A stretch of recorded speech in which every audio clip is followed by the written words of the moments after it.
Hello everybody, my name is Travis and welcome to Remnant from the Ashes.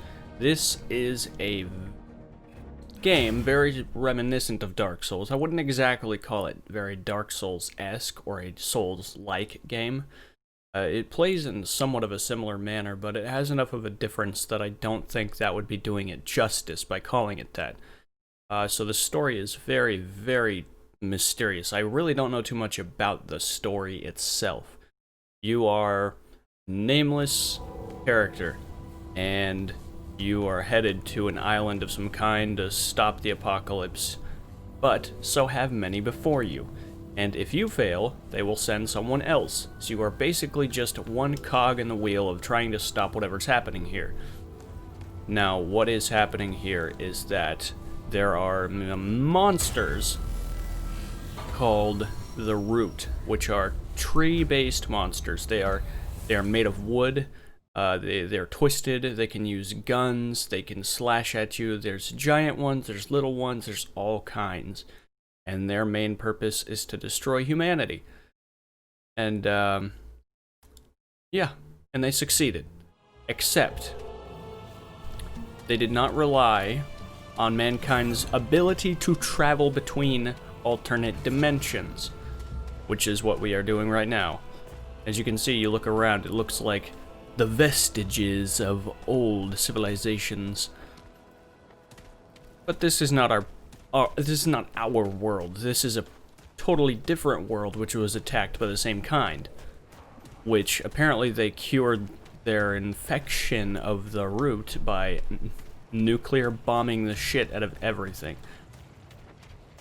And there's some of them now.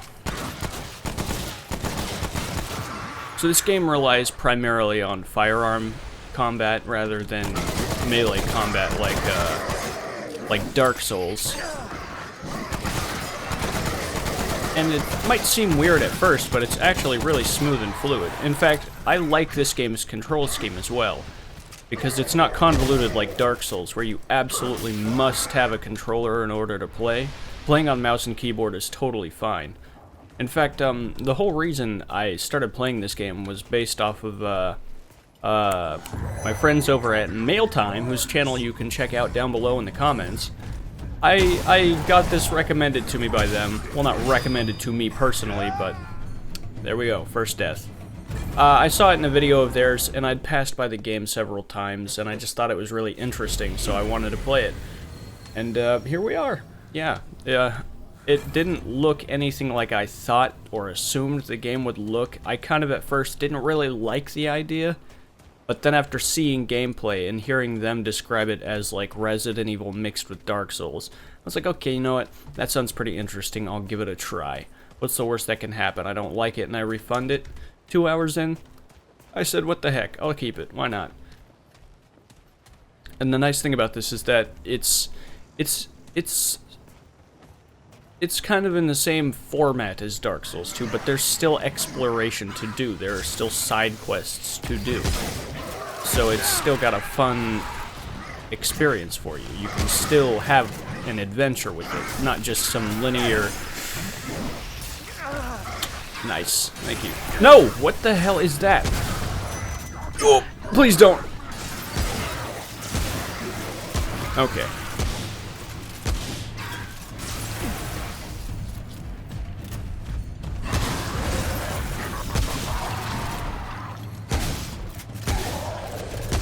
Sorry, I really don't want to die again.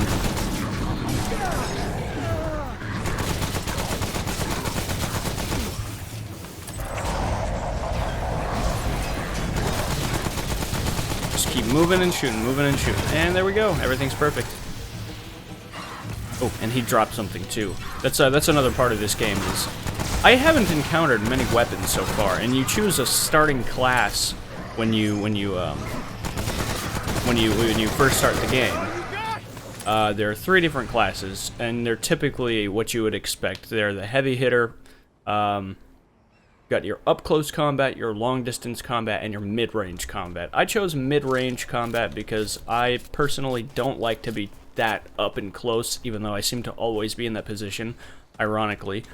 and I never seem to be far enough away to the point where it would really count. And in the times where I'm at, you know, I think I really boned myself. But here, let me give you a look. So you've got your armor rating, your weight rating, your encumbrance level, which is like say, in Dark Souls, if you were wearing Havel's armor, but you didn't have any rings on, so you just weighed a shit ton and you weren't able to move very fast. That's what that is. You've got your ratings against the certain environments, like bleeding, fire, rot, and radiation. I don't remember what these are, but I have yet to encounter those. Those are going to show up in later worlds. I'm not too far into the game. You have got your armor pieces, and you start off with your adventure tunic, and then you get your cultist duster, or whatever class-related armor that the upgrade man, who's basically your Andre, will give you. It's based on your class, and then shortly after that you can start buying your own equipment and upgrading it using pieces of iron and pieces of forged iron and glowing fragments you can use to buy or make armor skins, but they're so... glowing fragments are so few and far between. I think I've only ever found them while fighting against bosses, so they're definitely something to keep your eyes open for if you were to see them in the open world. Key items, quest items, something that you can use in your main quest, stuff that you can use in side quests. It doesn't keep track of your quests for you, which is totally fine, because the game it's not so confusing that you couldn't do that yourself. I mean, 9 times out of 10 you'll stumble across what you're supposed to be doing, or like the end of a side quest without even knowing it. And you still, of course, have the obligatory melee weapon, just in case things go south. Boom. It's just a left click and that's it. Nothing more simple than that. You don't have to block, you don't have to do anything, you're just dodge rolling. So I guess, in a way, it's sort of like... And I haven't played Bloodborne, but I assume it's sort of like Bloodborne in that way, where you don't really have any means of blocking. As far as I know. See, I really don't know. Man, that's the nice thing about having shotguns, though, is that they kill, like, so many things in one hit. It's just so worth it. Now, the weapons I'm using, you can get the shotgun right off the bat when you start the game. But the...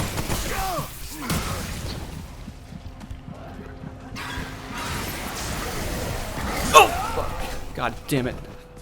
But the submachine gun I'm using, that is something that you get later on into the game, up to the point where I'm at. And I have, I don't know, maybe 4 hours of gameplay in, so it's really not that far in. You just have to dedicate just a little bit of time. So anyway, I really wish I could show you more, but I'm literally recording this prior to going to work, just because I ran out of time last night for something like this. So you should be seeing the long dark up yesterday, which is still today for me. So yeah, I hope you enjoyed, and I hope you are inspired to pick this game up. I know that was a really bad sort of like micro review of what the game is, but honestly, I mean, what really drew me into it was seeing the game played. So that's what drew me into it personally, seeing some actual gameplay, because this game I was not finding very much on the Steam store. At least the marketing doesn't do it justice. So anyway, yeah, that's that. Thank you so much for watching. Really appreciate you sticking with me through this. If you enjoyed the video, please like, comment down below to tell me what you think. Subscribe to the channel to stay up to date, and I'll see you in the next one. Take care, friends.